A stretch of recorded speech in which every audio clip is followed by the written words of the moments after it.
श्रीचरण घिरंती प्रणाम। उर्देश बेटे बेटा बोला गले कोंती का गलास में ए बा मो बड़ भाई को 3-4 दिन जमार भी देखिनी से कोठी अछंती कुआरे गले जमार भी जानिनी दक दक दक दक दक किले बा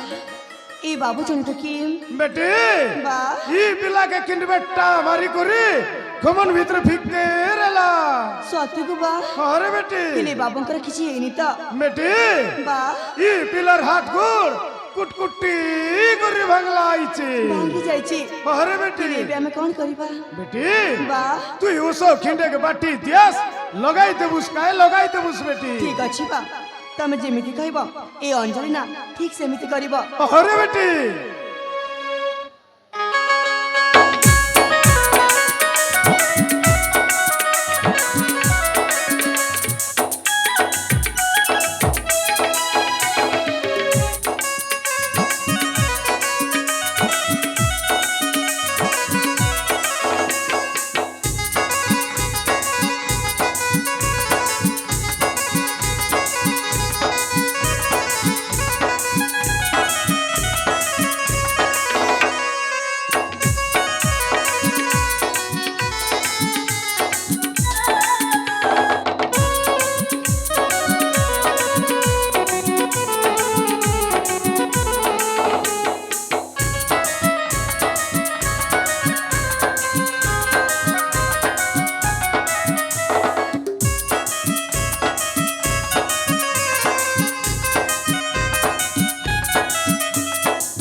ये पिलर सभा जतन करला बोले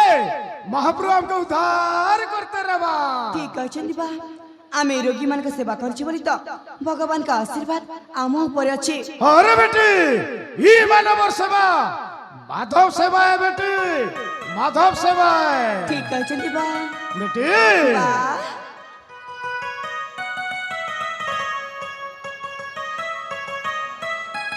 यो सधा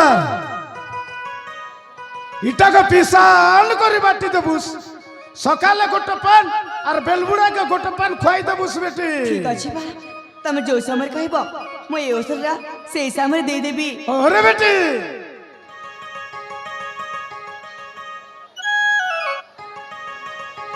बेटी बा ई ओसो सरलाई छी सरी जाइछि अरे बेटी किले बे हमें कौन करिबा बेटी बा मुई खमन जाइसी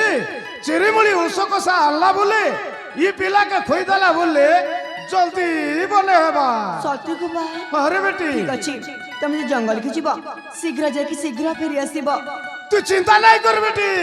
मुई सांझ बेला के पले आसबे ठीक अछि ताले म तम सब सामग्रीटा सजाड़ी दउछि द्यास बेटी द्यास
कहि जाइछन्ति